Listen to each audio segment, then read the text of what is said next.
Welcome to Allergy and Asthma Network's Patient Learning Pathway. Today we'll be talking about medications for COPD. Understanding your medications can be a big help as you manage your COPD. A central part of your COPD management plan is the role of your medications. There are a lot of medications available, and different medications do different things. Some medications reduce inflammation, some relieve coughing and wheezing, and some reduce infections.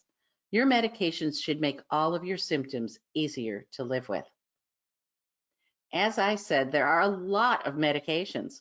Many of these medications are appropriate for the treatment of asthma, but approximately a third of them are used for the care of COPD. If you can look at this poster closely, either here or on our website, the treatments marked with a C are used for patients with COPD. But please note that there are different categories of medications that perform different functions. The first category of medications that we'll look at are the inhaled short-acting bronchodilators. These medications relax the muscles around the tubes in your airway and will help relieve your symptoms of cough, wheezing, and shortness of breath. It's important to use this at the first sign of symptoms. This medication will provide you with immediate relief for several hours. Inhaled corticosteroids treat the quiet symptoms or airway inflammation. This is really important. This medication should be taken daily as prescribed, whether you think you need it or not. After taking an inhaled corticosteroid medication, or ICS, be sure to rinse your mouth with water to prevent irritation. It's important to not use this medication more frequently than it is prescribed, and be sure to tell your doctor if you're using more than one type of corticosteroid medication, such as nasal sprays, eye drops, skin cream, or pills. You won't have any immediate sensation that the medication is working, but you will see a gradual improvement in symptoms. It's important to note that corticosteroids are not related to the anabolic steroids that some athletes use to build muscle mass. Another medication that is used to help control your COPD, not for quick relief, are long-acting muscarinic agents. This medication helps expand your airways and helps you to breathe more easily. They help relieve that feeling of breathlessness. This can be taken once or twice a day and is often paired with another medication called a long-acting beta agonist. This is another medication where you'll see a gradual improvement in your COPD symptoms and control. There are many inhaled combination medications. These combine more than one kind of medicine. It may include an inhaled corticosteroid with a long-acting bronchodilator in one device to treat underlying airway inflammation as well as reduce bronchospasm.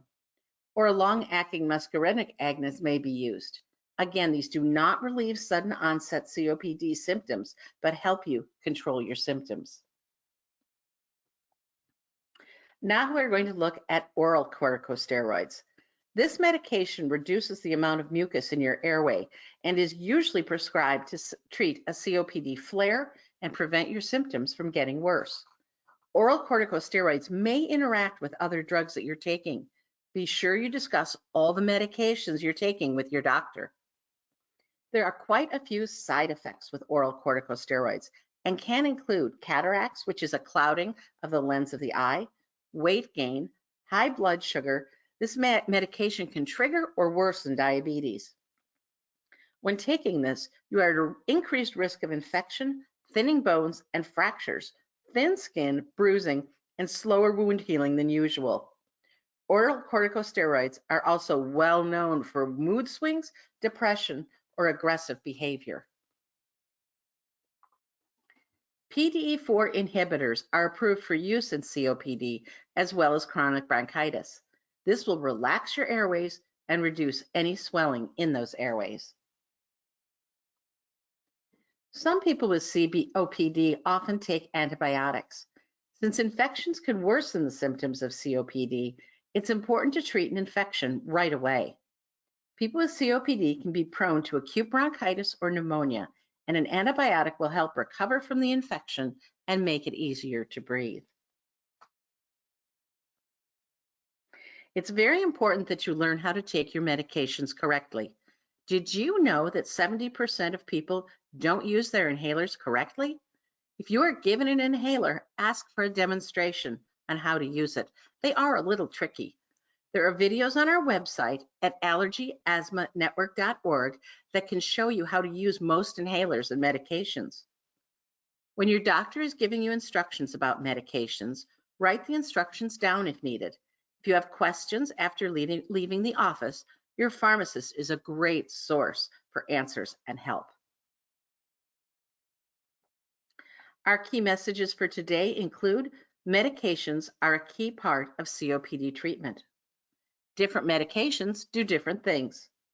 Take your medications as directed and always ask when you're not sure. Look for resources for COPD on our website at allergyasthmanetwork.org.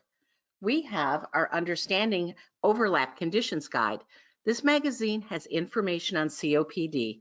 It's a practical and easy to understand guide. You can download it from our website or call our office to have a printed copy sent to you. We have a library of videos to show you how to use your inhalers. Click on the link and look for your inhaler. Check out our respiratory treatments poster. It's a graphic with all of the updated inhalers and treatments listed to help you as you talk to your healthcare provider. Thank you for joining us today for COPD medications. Allergy and Asthma Network is working every day to end the needless death and suffering due to asthma, allergies, and related conditions through outreach, education, advocacy, and research. Please join us for another Patient Learning Pathway presentation as we partner with you to breathe better together.